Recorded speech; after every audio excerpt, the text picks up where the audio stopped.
Bonjour. Entre 2018 et 2025, l'évolution de la gestion interne du Mouvement pour la Renaissance du Cameroun MRC sous la direction de Maurice Kamto suscite une interrogation légitime sur le virage autoritaire perçu dans sa gouvernance.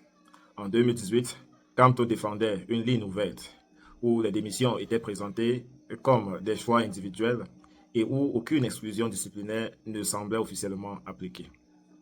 Pourtant, à l'approche de la présidentielle de 2025, plusieurs figures importantes du parti, telles que Michel Doki, Célestin Jammeh, ont été sanctionnées, suspendues ou ont quitté la navire dans la controverse. Ce changement d'attitude révèle une complexification du leadership au sein d'une organisation politique, aspirant à incarner l'alternance démocratique.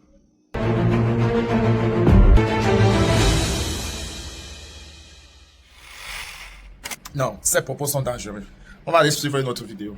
Il se dit que votre élection était à la limite un plébiscite. Est-ce qu'il y a eu un toilettage des textes avant la tenue de cette convention, notamment les dispositions de l'article 23 qui font du président naturel le représentant de cette formation politique à l'élection présidentielle? Maintenant, je vais vous dire une chose. C'est depuis 2015 que j'ai dit, alors que les statuts d'origine du MRC disaient très clairement en leur disposition que vous venez de citer que le président du MRC est le candidat du parti à l'élection présidentielle. Ça a beaucoup évolué.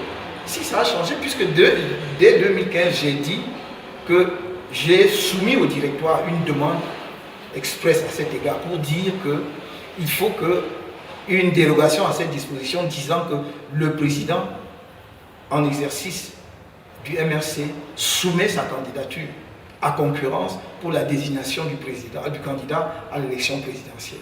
Ce que le directoire de notre parti a accepté. Nous avons ensuite intégré cela dans les statuts modifiés parce que nous avons fait le toilettage de nos statuts pour rendre désormais justement la compétition dans la désignation du candidat du parti à l'élection présidentielle possible, en dehors même du fait qu'il y ait un président, puisque ce président peut soumettre sa candidature. Y a-t-il une compétition, monsieur le président? Bien sûr, j'y viens. Donc, ce texte a été adopté par les militants au début de la convention, le samedi 17, et c'est sur cette base donc, que nous avons fait. J'ajoute que l'information dont je vous parle a été mise en circulation au sein du parti depuis 2 ans, et qu'on a fait appel à candidature. Le secrétaire général de notre parti a diffusé cela largement. Les communiqués existent, si vous voulez en avoir la preuve, y compris dans la diaspora, pour dire vous êtes libre justement de former des listes et de présenter votre candidature pour être le candidat du parti à l'élection présidentielle. Alors maintenant, vous me demandez s'il y a eu compétition. Ma liste s'est trouvée être la liste unique. Je n'ai pas choisi. Pour un parti démocratique, c'est quand même d'une curiosité. Qu'est-ce qu'on fait avec toutes ces dispositions qui donnent l'opportunité aux militants de constituer des listes pour une élection comme celle-là? C'est quoi le candidat professeur Kamto fait peur aux militants de sa formation politique au point où personne n'est capable de constituer une liste concurrente? C'est moi qu'il faudrait blâmer ou bien ceux qui peut-être... Vous êtes à la tête du parti? Oui. Je constate qu'il n'y a pas eu de liste concurrente. Ça ne vous inquiète pas? Pourquoi ça devrait m'inquiéter? Vous êtes élu avec une écrasante majorité? Élu quand même. Alors je voulais vous dire, donc permettez-moi de terminer mon Allez-y. propos. Parce que devant cette situation, on aurait pu m'élire par acclamation. J'ai demandé et j'ai insisté pour qu'il y ait élection. Pourquoi? Parce que nous savons qu'il y a eu, y compris dans ce pays, y compris au sein du parti qui dirige le pays, lorsqu'il était parti unique, dans des localités où un candidat unique a perdu les élections, ou une liste unique a perdu les élections. Donc lorsque vous faites des élections, monsieur, ce n'est pas parce que vous êtes candidat unique que vous gagnez automatiquement. Si l'élection est sincère et se fait au bulletin secret, ce qui était le cas, nous avions des enveloppes, nous avions des isoloirs. J'ai envie de vous demander justement, monsieur le président, est-ce que ce n'est pas une entorse à la démocratie auquel tient le MRC, de savoir finalement que son président est reconduit à la tête de cette formation politique et le porte-étendard à l'élection présidentielle sans qu'il n'y ait de concurrent? Qui fait entorse à la démocratie?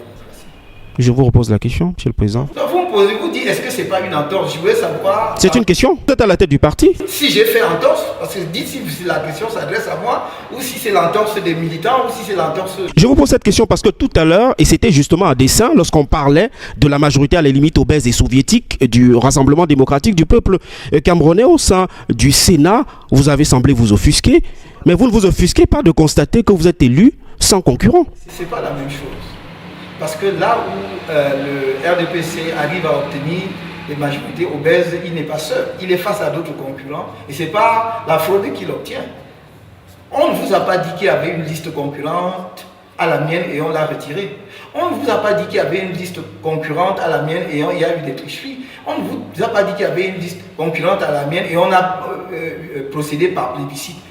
Il y a eu une liste parce que les autres ont estimé qu'ils n'avaient pas envie de se présenter comme candidat. Pourquoi est-ce que vous vous attendiez donc à ce que je suscite des sparring partenaires d'occasion pour donner l'impression d'illusion de démocratie? On aurait pu faire ça, mais au MRC, nous ne fonctionnons pas comme cela.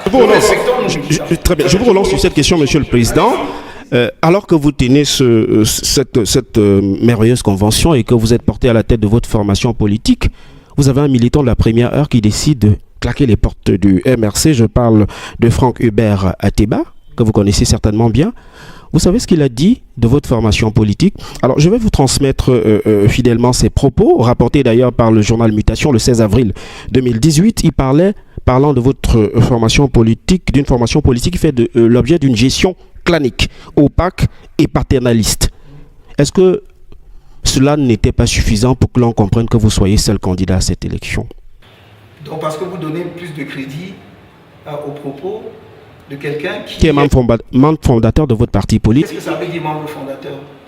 Vous connaissez la liste des membres fondateurs du MRC? Il ne fait pas partie, Monsieur le Président. Vous connaissez la liste des membres? Il n'en fait pas partie, Monsieur le Président. Si vous étiez du MRC, vous pourriez vous réclamer membre fondateur.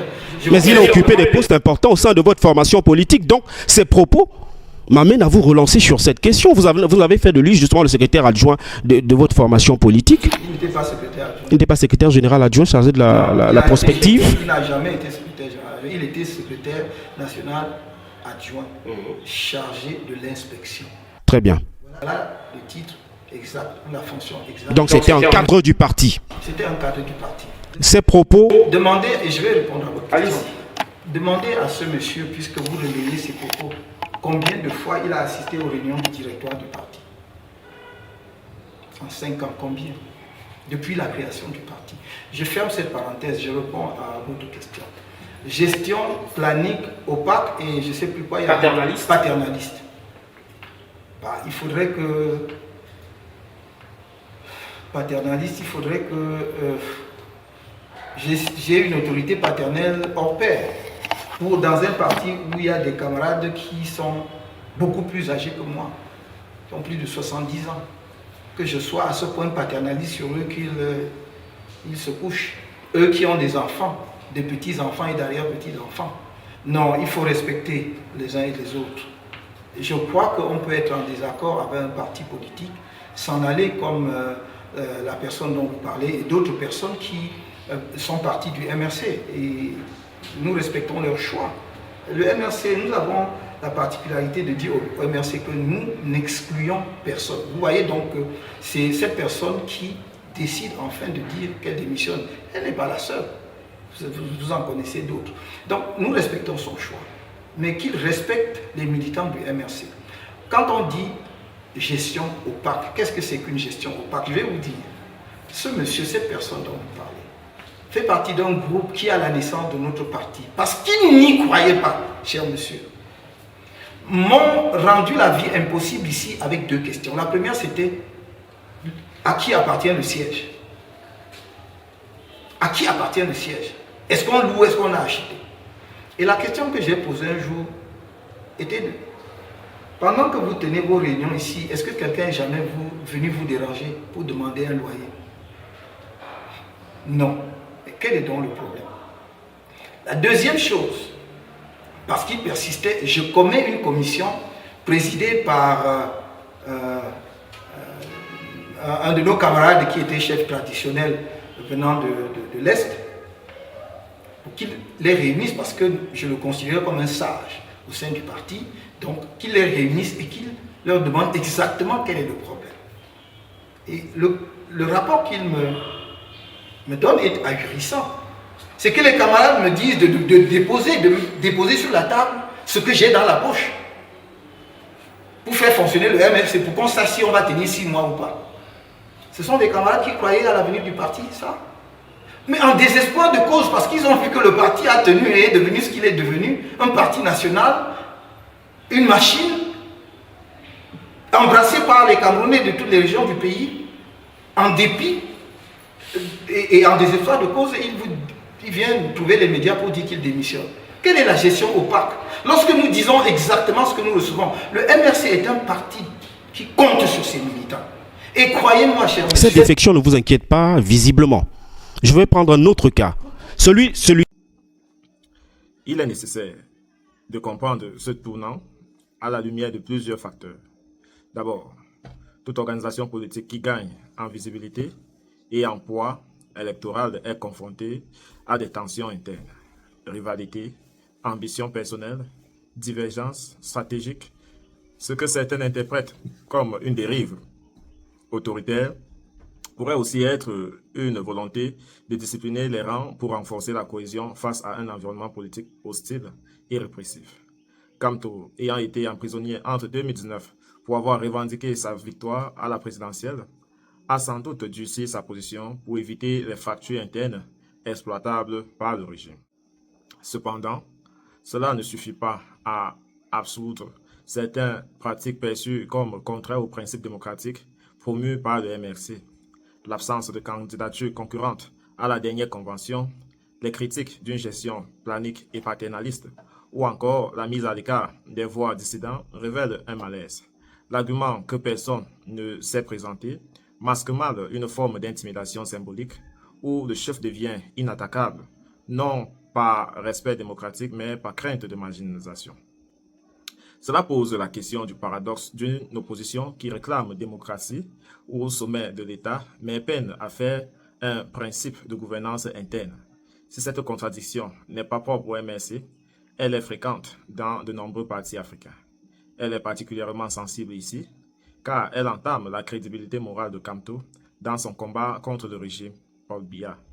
En définitive, Maurice Kamto n'est pas nécessairement un démagogue, mais il est pris entre deux logiques, celle de la rigueur stratégique dans un contexte autoritaire et celle des principes démocratiques auxquels il s'identifie. La tension entre ces deux pôles produit des ambiguïtés. Cette mutation organisationnelle est donc à la fois le reflet de la nature des partis politiques en Afrique et du poids des trajectoires personnelles dans la fabrication d'un leadership. Reste à savoir si le MRC saura institutionnaliser le débat contradictoire et la pluralité en son sein sans compromettre sa stabilité.